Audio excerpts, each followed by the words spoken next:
Greetings, podcast listeners. Welcome to the first episode of my series about Mussolini's dictatorship over Italy.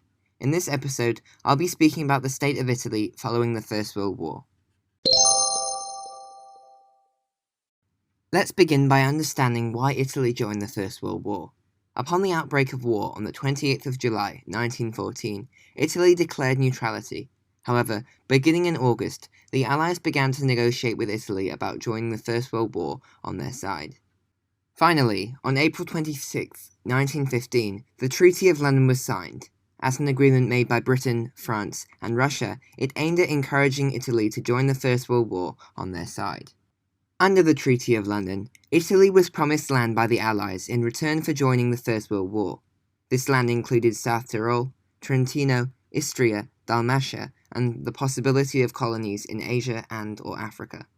Following the First World War, the Italian people felt that they deserved everything they had been promised under the Treaty of London, with the addition of Fiume.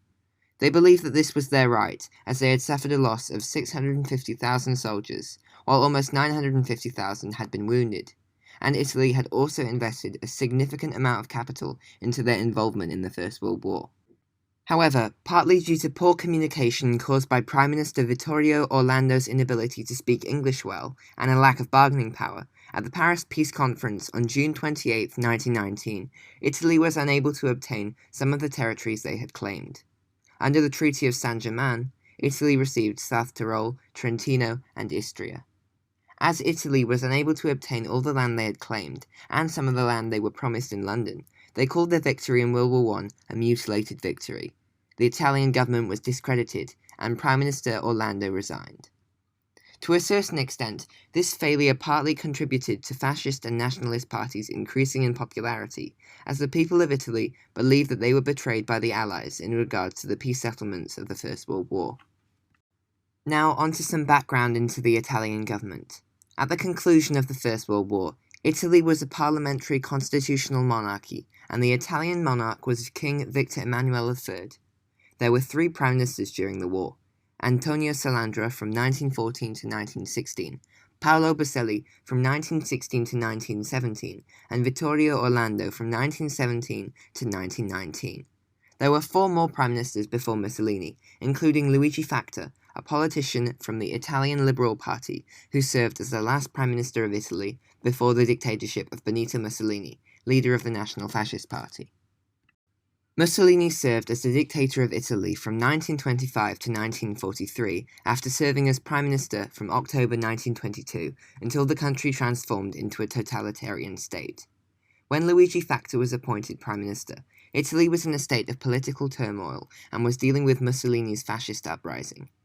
Following the March on Rome, an organized mass demonstration at the end of October 1922, led by Mussolini's National Fascist Party, Prime Minister Facta asked the king to declare martial law and order the army to stop Mussolini.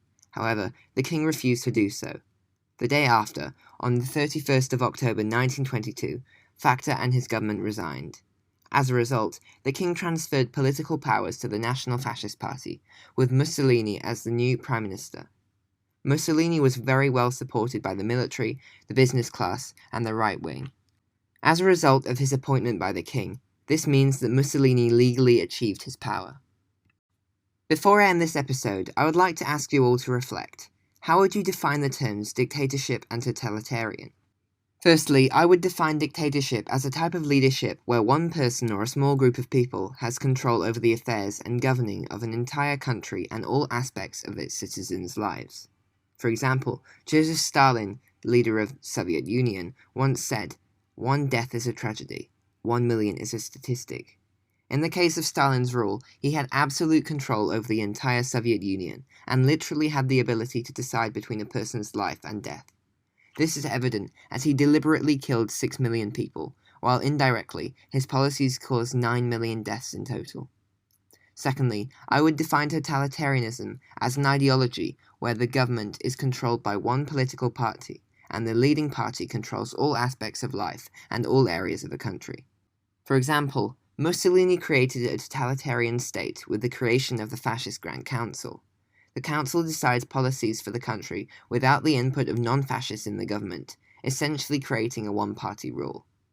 Furthermore, in the Italian general elections of 1929 and 1934, Italy was the only legally permitted party, and as a result, the National Fascist Party won all 400 seats, and they were definitely in the state of one-party rule.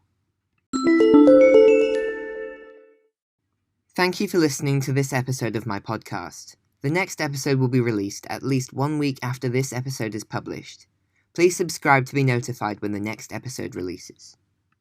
The following podcast is based on the Cambridge A-Level History curriculum.